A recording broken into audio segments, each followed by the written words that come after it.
Welcome to the Daily Horror Habit Podcast. I'm your host, Jay Krieger, bringing you daily reviews of currently streaming horror movies for your twisted pleasure. Be aware that these reviews may include mild spoilers. And as always, I hope you enjoy. This week I'm joined by friend of the show Bernie to review James Mangold's 2003 horror thriller Identity, which is currently streaming on Starz. How's it going, man? Very good, buddy. How about yourself? Not too bad, just another day reviewing movies, Nice, man. I appreciate you having me back on, man. I'm super excited to talk to you today. Yeah, anytime, man. I mean, on my other podcast, Greenline Fair Films, you've been a fantastic guest, and so I'm glad to kind of get you into Daily Horror Habit and kind of talk about a film that I have great admiration for. Mm-hmm. But before we dive into Identity, I thought it'd be fun. The recurring kind of thing when I have new guests on is to ask them what their first horror movie was, or the first movie that kind of scared them as a kid. Mm-hmm.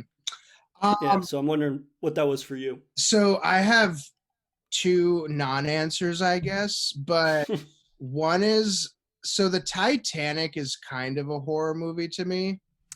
And this Okay, is really, I'm listening.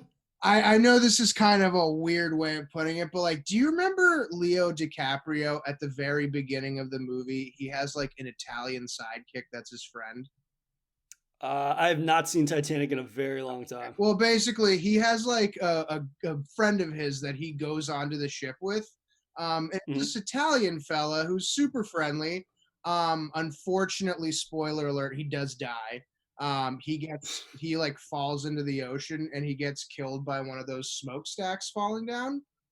Okay. Yeah, that was like when I was like 6 years old. That was one of the first times I got like super scared during a movie because I was like, that'll totally happen to me when I'm an adult. So was it more so just like seeing the boat fall apart and like the smokestack crushing the kid? Pretty much, yeah. I mean, Okay. it's kind of a weird answer for a horror movie, granted, but the other one would be Nightmare on Elm Street with Freddy Krueger.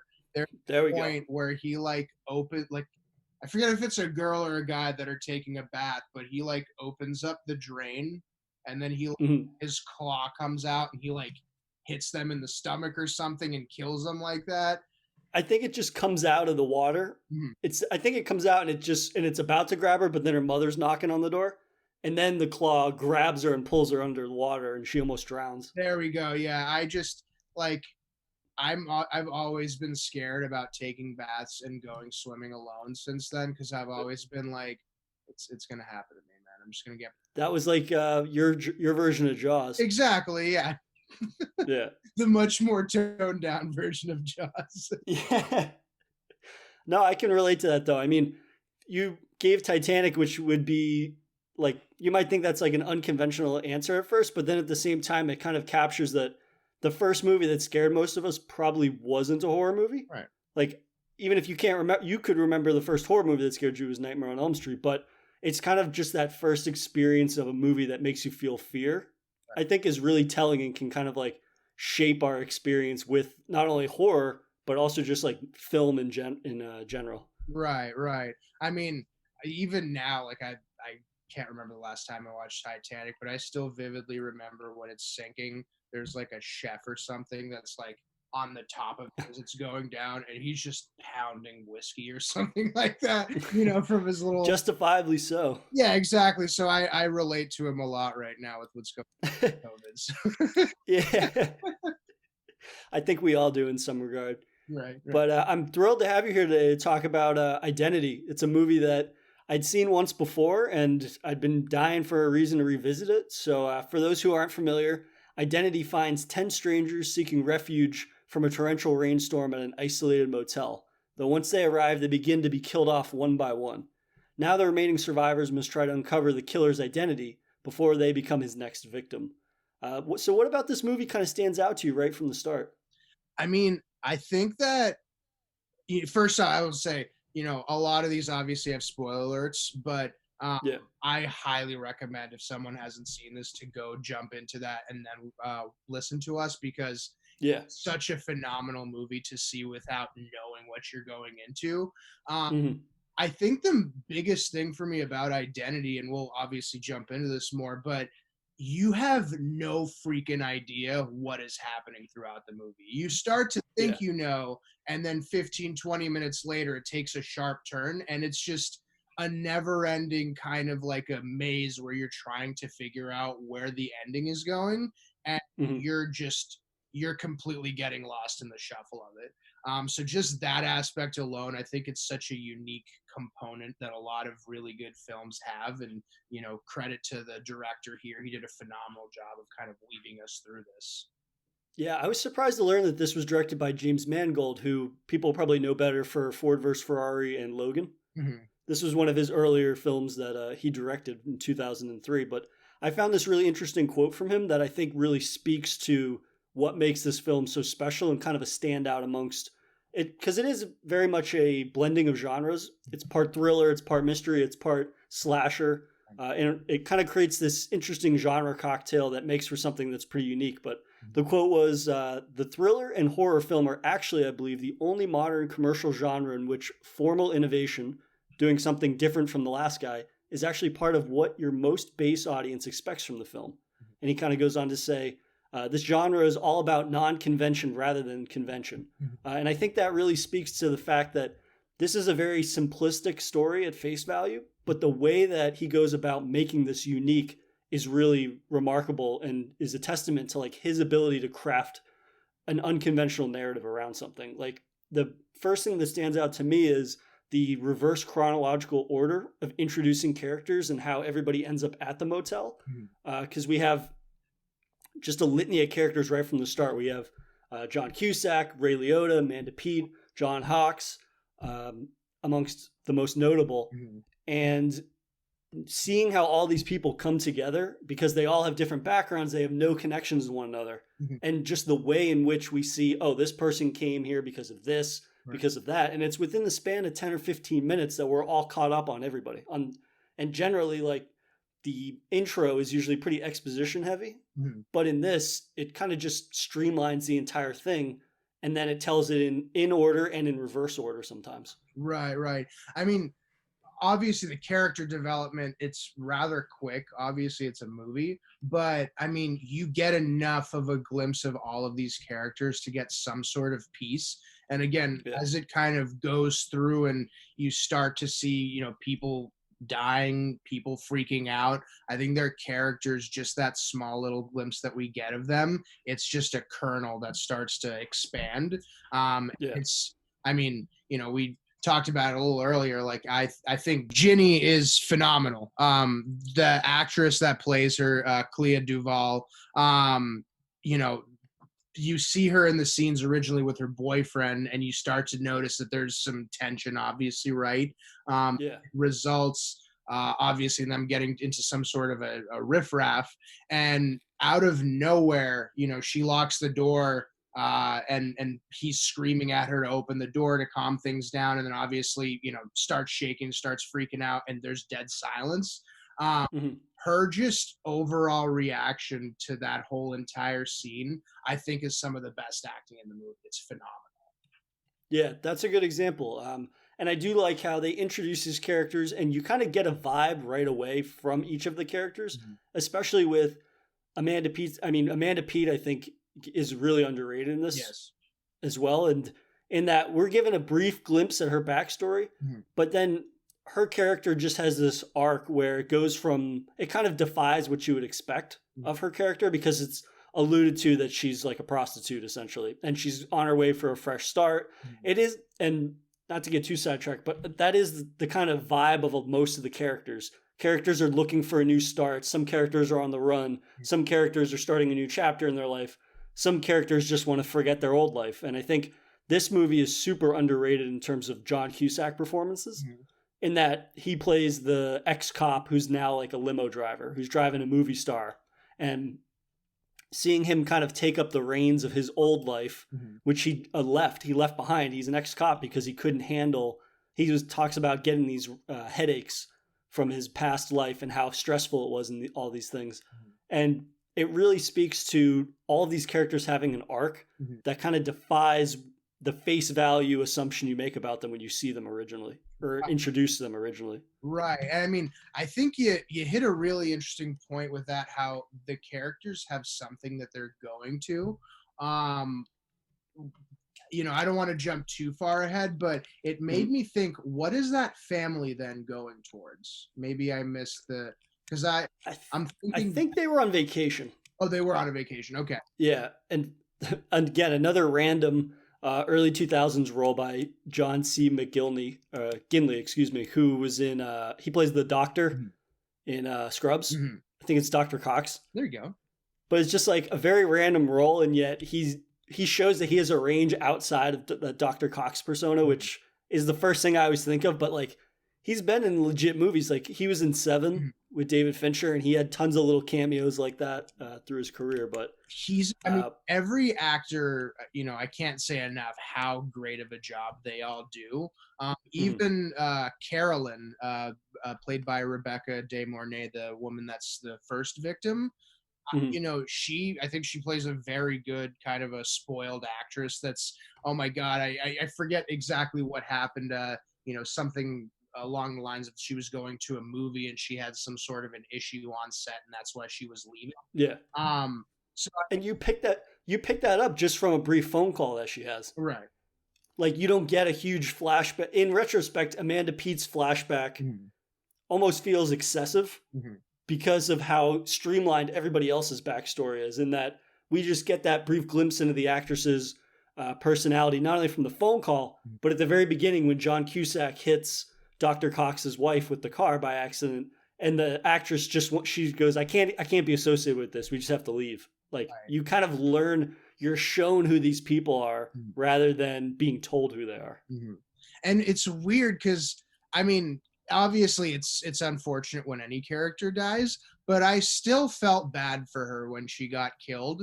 I think in a lot of cases, if something like that happened in other movies, maybe that just, that might be my liberal heart speaking, but for the most part, if someone's going to be a terrible person in a movie, I think that I would have a little bit more enjoyment in them not being around anymore. Hashtag Lori and The Walking Dead. But yeah, she just, I don't know, go diving into more of the depths. I mean, like the way John Hawkes plays his character from the start, phenomenal. Of, calling Amanda Peet's character a prostitute, essentially, or alluding to that. He plays an aggressive dude in this movie. Very much so, but there's so many turns. Again, we kind of mentioned that earlier. I never would have thought that he was some sort of random guy that didn't work there at the right. And that's what I think is really great about just the film in general, in terms of its twists and the different turns that the movie takes, is that you can't guess a lot of the things that happen, which I personally like in movies, just because I feel like most movies, they approach their twists with a pretty heavy hand. So by the time you get to the twist, you could more or less suss that out yourself. Right. Whereas in this, there's so many different twists and turns that are just dropped on the audience that they end up being more impactful, and you end up being legitimately shocked. And to your point about kind of this this qualified cast, I was going to say illustrious, I'll say qualified cast, was that Mangold actually says, like, he wanted to signal the audience with the presence of actors that they respect. And they were parachuting these well-known people into a genre and trying to make it a smarter type of movie rather than just 9 attractive actors getting killed, which is why I think you start to form certain feelings for actors that if this was more of a generic slasher, you probably wouldn't. Like, to your point earlier, you felt bad when the actress gets decapitated. Right. And it's like, if this was more of just like a straight slasher, you probably wouldn't care. But since it's presented as being something other than a horror movie or a slasher initially, you're more invested in them because you actually get a sense of who they are. They're not just like the horny moron or whatever, kind of the genre tropes. Like, there's a little more sustenance to them. Right. So that way, when the movie takes that hard right turn into being a slasher, essentially, in a lot of different, like a supernatural slasher, I'll say, that it carries a lot more weight in it that I don't think a majority of conventional slashers do. So let me ask you, I mean, there are so many different turns that happen here. before obviously the penultimate one where we figure out Mm. really what is happening Mhm. story, what was kind of the most not necessarily profound, but the most startling kind of a turn that you saw in Identity? I think the moment where you realize you don't know what kind of movie this is when we get to the portion of the story where Ray Liotta shows up and he's presents himself as being a cop that has a convicted felon in his back seat. Mhm. The convicted felon eventually escapes, and that's when people start dying. So you kind of just assume you know the trajectory of the film or the direction. We're given a brief scene where the convict is running away from the hotel, and he goes into this diner, essentially. Mhm. And when he goes into the diner, you can see the hotel in the background, and the hotel is, I don't know, a couple miles away. Like he's been hoofing it. Right. When he gets into the diner and he turns around to look out the window, the motel is directly next to the diner all of a sudden. And that perspective shift and being like, this makes no sense, you realize, like, oh, I don't understand the parameters of this movie. And that's something that's incredibly exciting because up until that point, nothing was an indicator of it being like a Twilight Zone or supernatural in some sense. Right, right. I had a similar one to that. When John C. McGinley's character gets hit by the car, as Mm, trying to protect his son, and yeah. I forget what number they had, but they were basically figuring out that everyone that died had a key on them, and Yeah. it's going in order essentially of some Mm, way, and they found it in his hand, and they knew he didn't have it. Um, yeah. that like when all the characters start freaking out, they have no, in theory they don't know what's going on. I think that's really kind of when I took a step back. There's been very few times I've had to pause a movie before, but Mm. Jesus, like what the heck is going on now? um, Yeah. but yeah, I mean, going through that, like, when do you think you started figuring out that this was leading back to Pruitt Taylor Vince's character, Malcolm? So yeah, so that's one of the things that you've been trying to figure out what the connection is because there's been a parallel or what we perceive as being a parallel storyline to the motel scene is that it's cutting back and forth between this inmate that has a 24-hour stay of execution essentially, and his case is being reviewed by the judge essentially while we perceive the events at the motel occurring. Right. So the big twist being that these characters are at the motel are all different identities that this serial killer has created in his mind essentially. Mhm. And so the more frequently that case is being dissected essentially and we're cutting back and forth to it, then you start to realize, okay, this is what's actually going on. That was kind of the biggest indicator, or that was the most concrete indicator. Mhm. But then by that point, the while it's two independent narratives that are actually together, Mhm. both halves are equally interesting and equally engaging. That I never wanted to spend more time with one or the other. Right. So that by the time when you find out, oh, these are actually interconnected, it was more satisfying than I think if the motel had been interesting and then the court case had just been a court case or something Right. like that. No, absolutely. My thinking on it was too that you go through so many different phases of figuring or thinking you know who the killer is. Mm-hmm. Like there was a point, I mean, obviously when we figure out that Ray Liotta's character is also a prisoner, uh, Yeah. you instantly think, okay, is there some way that him and Jake Busey's character Robert Maine are working together? Mm-hmm. Like who was your kind of go-to that you thought was committing these murders, and when did you realize that wasn't the case?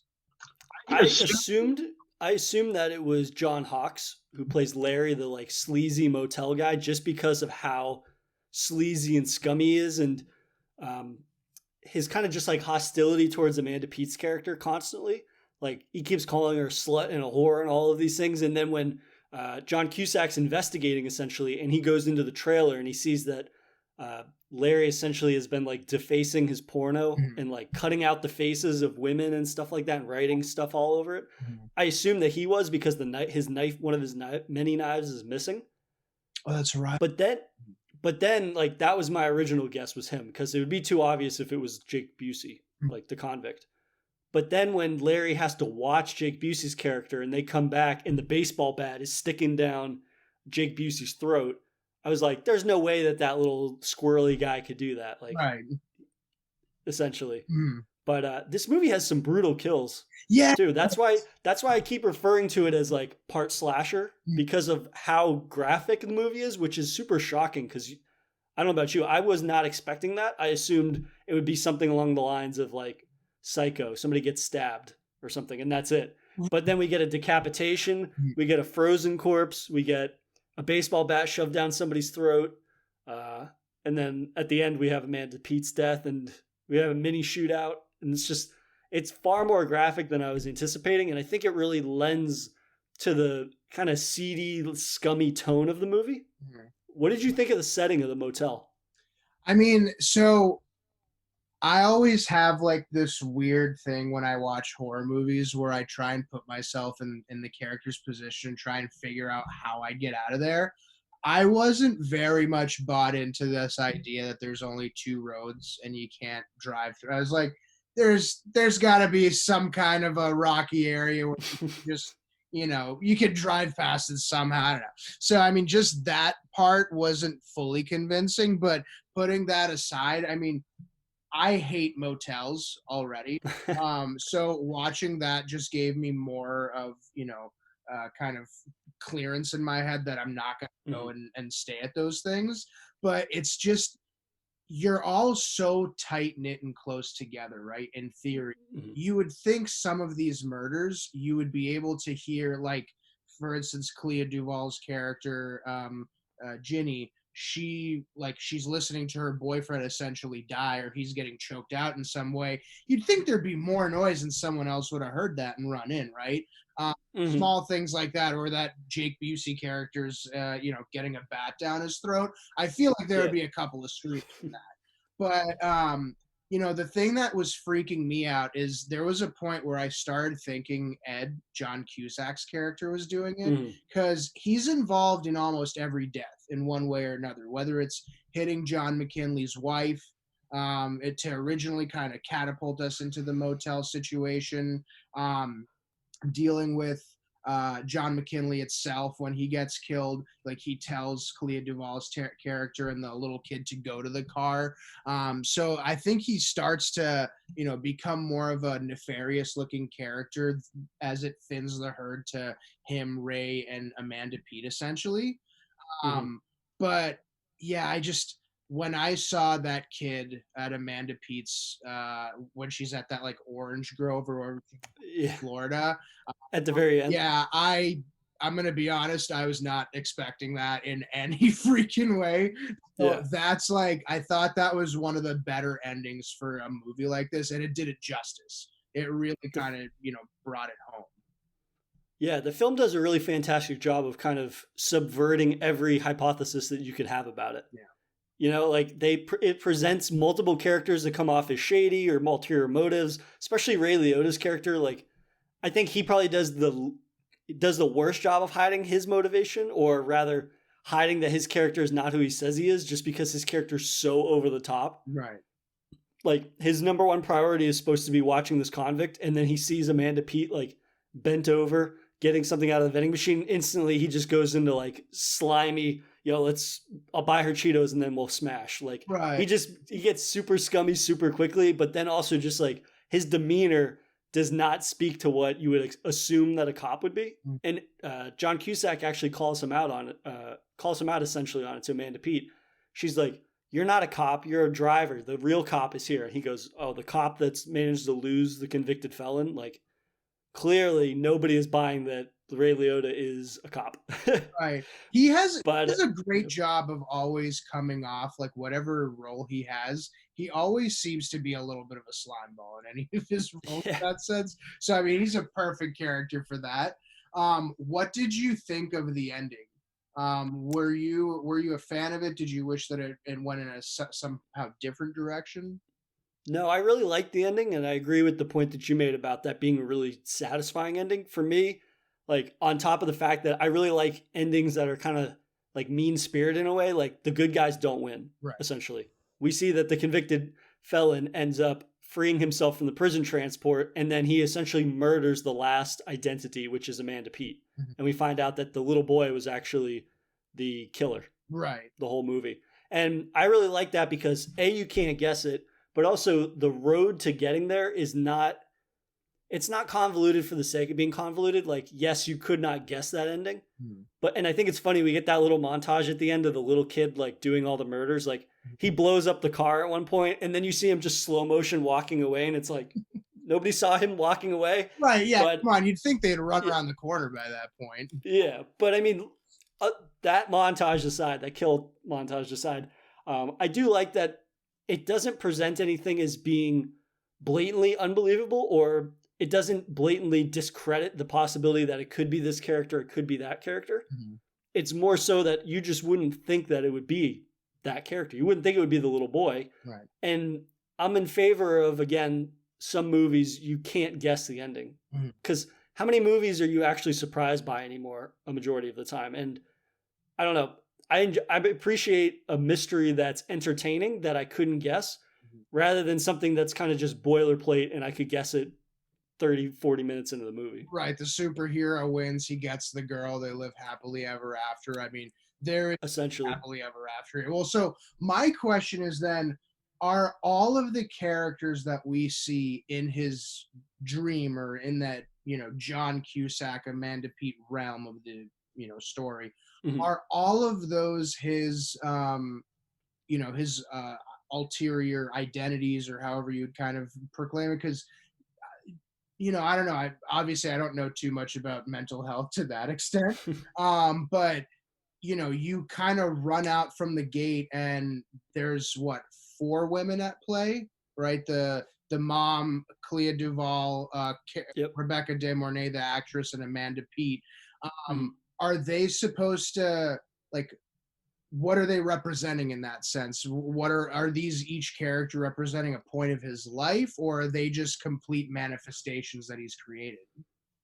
That's a good question. I think that all the characters are supposed to reflect essentially parts of his personality or people from his life previous to being incarcerated. Like I could very much see Amanda Peet being the type of girl that when he was a young man that rejected him or something. And that's why one of his identities, Larry, is such a misogynist and he just calls her a whore the entire time and whatnot. And it's like, it's very clearly Larry being a representation of his aggression and hate for women in a lot of ways. But then at the same time, maybe one of the characters who's more reserved, kind of like John Cusack, or more even tempered, maybe that is a version of somebody that he could have become if he didn't have these awful experiences in his life. Rather, Amanda Peet, I think, is supposed to represent his mother because he says that his mother was a prostitute. I'm pretty sure. You're right. Yeah. And then and didn't he say, I forget what the phrasing is, but he says something akin to you're a bitch or something like that, and then the kid kills her. And it's something like something about whores, something not very nice. Yeah, something a little too. I mean, it's aggressive, I guess, right for this movie, but overall, a little too aggressive in general. Yeah. But yeah, I just, this movie is one of those movies, and you hit on it a couple times. You have no idea where it's going, and there's so few movies like this that are out there. Can you think of any other movies that have these kind of twists and turns where the ending is completely a question mark? I mean, there's so many good mystery movies like this. It's just that a majority of them I feel like you can guess, and that's not a knock on the movies necessarily. Like one of the movies that I was thinking about recently while watching this was I Know What You Did Last Summer. Did you ever see that? Yeah. Yeah, so that's one of those movies where I feel like it was more heavy-handed towards the end of the film and guessing who it was. But for a majority of the film, it does a fantastic job of dancing between who it could be. Like you assume it's one of the teens in the group, right? But then you assume, oh no, it's probably one of the other ones. Like it does a good job of kind of deceiving the audience in a way that for 3/4 of the film, I think is pretty spectacular. But again, it gets a little heavy-handed in indicating who the killer is at the end of the movie. Right. But right off the top of my head, in terms of horror slasher mysteries, I would say something like that is pretty solid. Okay. You have much more of a good library of knowledge on movies than I do, so I'll take your word for it. I just have an abundance of free time, my friend. Mazel tov, man. But I had asked you earlier what you thought of the motel setting, and something that I wanted to touch on with Identity that I really, really love about this movie that kind of is one of my favorite sort of like subgenres of horror or mystery movies is single location storytelling. Mm-hmm. Like having one setting that has 90% of the film unfolded, and that being the motel. And it seems like such a creatively limiting idea. Like, why would you want to limit yourself to one setting? Like something like The Thing, Mm-hmm. which takes place in that one Antarctic research facility. Like that seems very limiting. But then if you watch The Thing and you see all of the insane things that John Carpenter is able to fill in that, the types of events that occur there. Mm-hmm. And it's the same thing with this movie in Identity, in that there's so many different storytelling avenues. And yeah, occasionally we cut to the deposition and whatnot with the judge and the convict outside of the motel. But other than that, like it's this one location, and kind of keeping this mystery strung along to this location is something that's just super satisfying. And I think that it really forces directors to make smart, creative choices that don't make it feel like something that the last person that made a movie like this did. No, 100%. I mean, I don't know if necessarily you would have needed a bigger, kind of an area where they're working through. I think, you hit it a little bit earlier when Jake Busey's character, that second prisoner, is running away and gets to that little factory or whatever that is. And then he looks out the window and he's back right into that motel area. We could have gone as far as we wanted. I think somehow, and that crazy, Malcolm guy's brain, we would have somehow found ourselves right back in, So I think you hit the nail on the head, man. I mean, the director just did a phenomenal job of explaining this and kind of creating this idea of a movie and bringing it home. Yeah, the movie really has this sleazy looming dread throughout the whole movie. And like for me, one of my things is especially when I revisit older movies, I can't stand sleazy movies. Like I hate movies that kind of just, they've got these gross characters in them that are just like over the top in all these different regards and stuff. But I feel like for this movie, it works really well in that it's this Fleabag motel. The owner is this like alcoholic guy that's obsessed with hating women and all these different things. But it really kind of crafts the narrative that you assume it's going in one direction. But then again, when the plot gets completely turned on its head and the viewer has no fucking clue what's going on, I feel like that does a great job of showing kind of like a jarring contrast between the first half of the film and the second half in a really unique way that kind of makes this film a really special movie that I never hear people talk about ever. Whether it's a conversation about James Mangold or a story about, or a conversation about just horror slasher mysteries, whatever you want to call it in general. Like I never hear people talk about this movie. And I think it is a really fantastic movie that doesn't get nearly enough love. Very much so. I mean, this is definitely one of the more underrated movies. I was talking to a couple of my buddies about, different types of thrillers that I like, and to a T. I mean, obviously it's anecdotal. None of them had seen it. They're obviously familiar with Amanda Peet and John Cusack, but I think the more movies that come out like this, rather than the 73rd iteration of Pirates of the Caribbean, I think that would be better for everyone. Would you be ever interested in a follow-up to this, or is there a follow-up available to Identity? Probably not, to be honest. I'm one of those guys, like I'm one and done unless you're crafting it with a franchise in mind. Like I just can't see where it's such a succinct piece of storytelling that I just can't see them being able to replicate this scenario again in a fresh and unique way, especially when the twist is half of the enjoyment of the movie, is figuring out that, oh shit, this is why this has been happening. I feel like once that magic is gone, obviously you can still enjoy the original film on a rewatch because it's so well constructed, but to try to continue this in a way, like I feel like that story's done with. And if they did do a continuation of the serial killer story, Malcolm Rivers, it does kind of an injustice to the ending of the original film. I love how concise and just like finite the ending is, and that it's that, again, that mean-spirited ending that I'm always chasing in horror movies, that it's like the good guys win and there's nothing you can do about it. Mhm. the worst possible thing that could happen has happened, and you have to accept it and move on. Like, to undo that, I feel like changes the legacy almost of the original. But Right. how about you? What do you think? Would you? So I thought way too much into this. Okay. It's okay. I do that with everything. So um, I thought about, and this again, this might be a little bit too deep down the rabbit hole, but what if they had a second iteration of this, right? And Mhm. Malcolm's on the run, and then we find out Malcolm is actually an identity of somebody else. So that was an identity with, it's like those Russian Easter egg things or whatever. I Nesting dolls. think, yeah, my parents are gonna kill me for not remembering. I was gonna say, dude.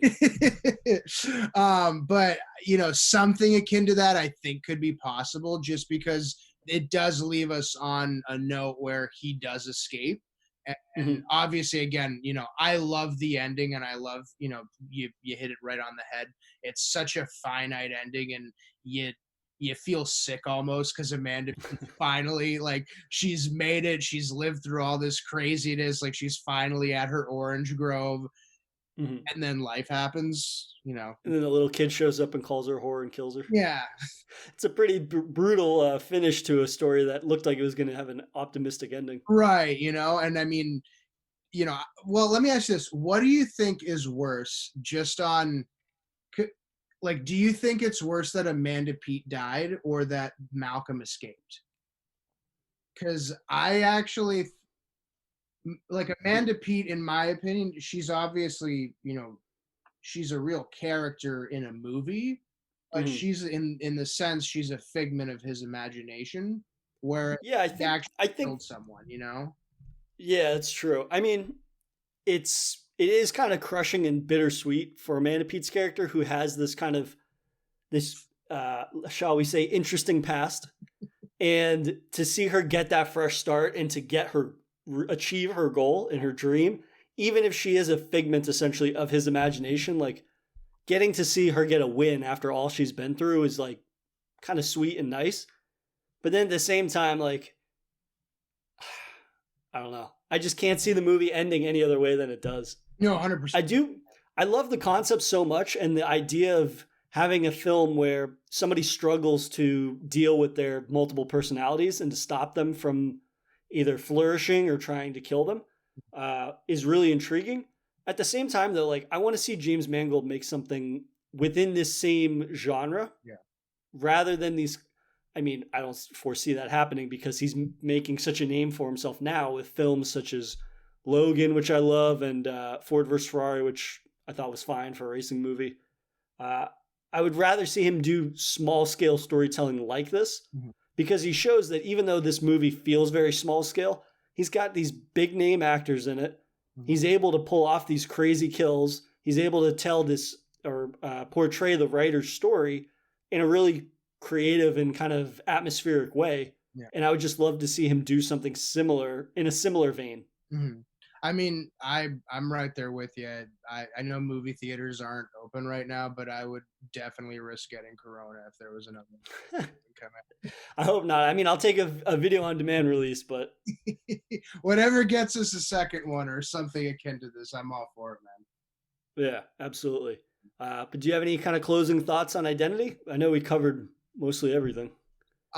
It The only other thing that I would just say is that um, John Cusack's character is, I don't know, he has such a weird arc, and how he dies. Although it's like it's satisfying on one end, I wish that him and Amanda had gone to the Orange Grove and yeah, it had killed them, just because. they have such a fantastic chemistry. Exactly. I mean, to be fair, it's hard not to have fantastic chemistry with Amanda Peet. She's Yeah. unbelievable. Um, I watched the make. There's like a mini making of featurette, Mhm. and she talked about like the sexual chemistry of their two characters. Mhm. But then she spent the rest of her interview talking about how she just like wants to bang John Cusack and make out with John Cusack all the time. She goes, I kept asking James Mangold if we could have a sex scene and all this stuff, and it's just like that playful attitude came across really well for her character, their characters rather, right. and just I don't know that they felt very natural in a way that I was not expecting their characters to. I mean, there's a lot of times where you have, two leading actors who have some sort of a romantic relationship or they're on course for that. You don't see it. You don't really see it, right? We've had that time and time again, whereas this, you clearly see there's some sort of a sexual tension there, but I'm honestly glad that they didn't go there because I didn't think it was necessary. I think I think they kissed at one point and that was pretty much it, if I'm not mistaken. You didn't. I think he leans in. I don't even think he kisses her. Because when he grabs her face, he like leans in and he whispers in her ear. He tells her that it's going to be okay because he's basically figured this out, essentially, what he has to do. By the way, I'm definitely not the number one person that people should listen to on advice with women. But if you just grab a woman's face and whisper in her ear, it's going to be okay. That's probably not the best move to make in general. It helps when you look like John Cusack, I think. I guess you're not wrong. Yeah. Not for us, though. Not for us. This is a highly underrated, though, John Cusack role, I think. I just love how his character right out of the gate is just like, fuck you. I know how I need to handle this situation because I have experience in this. And no matter what you have to say is not going to detract me from what I need to do. Like when the or the actress that he's driving in the car, he tells her to give him the cell phone to call an ambulance after he hits Dr. Cox's wife. And she goes, no, I'm not giving you my phone away. He just takes a tire iron without thinking, just smashes that window, clears the glass. He goes, give me the fucking phone. And then he gets Ginny's boyfriend he gets Ginny to pull over and he's like, do you have a cell phone? And the boyfriend's like being a dickhead. And he's like, oh, bro, I don't know who you are. He leans over to him and he goes, you got a fucking cell phone? And like, he just does not give a fuck. Like John Cusack is totally in his element in this movie. And I just love it. I mean, I definitely don't know. I haven't seen all of John Cusack's movies, but going back to that, I mean, think about what characters he played, right? He was in Being John Malkovich. He was in Serendipity. He was in Con Air, I guess, is kind of in the realm of, it's action, not even horror or anything like that. But no. This is such a unique character for him, and he just hits it out of the park. Again, I think it just goes to show what a vibrant actor that he is. Yeah, I mean, for me, I'd mostly seen him in like comedies or dramas. So I'd seen him in High Fidelity, obviously, and then a little more recently, like Hot Tub Time Machine. Classic, yeah. It's just, classic cinema. But it's nice to see him in a role of authority. Whereas the majority of the time, I feel like that's not the case. He's usually the underdog or he's the overeager guy, like in Con Air, like you said. I think this is just one of those. Have you ever seen that one? Which one? America's Sweetheart. I've not, no. That is just, if you want to impress a lady, Jay. Yeah. Not America's Sweetheart. Yeah. Put a little Chanel 45 on the old. You're good to go. I'll take that under advice. But I think that's going to do it for our convo on Identity. Thanks again, man, for coming on and picking a movie that I have great admiration for. And you're probably the only other person I know in my like close group of friends that's seen this. So it's a movie that I hope we can help get the word out about. No, absolutely. I mean, I appreciate you mentioning that I'm the most intelligent and thoughtful friend that you have. So that means a lot. Man, we all interpret things in different ways, man. So I'm glad you interpreted it that way. I will say, obviously, I'm a huge fan of your podcast. So being able to jump on this one as well, and it's just a huge honor, man. So I appreciate time. I appreciate that. No, honestly, it's phenomenal listening to them, and you always have great.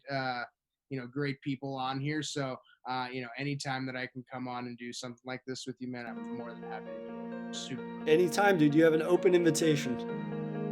Thanks for listening to another episode of the Daily Horror Habit podcast. If you enjoyed this episode, please subscribe to Daily Horror Habit on your preferred streaming service and follow @Daily Horror Habit on Instagram or @Daily Horror Pod on Twitter.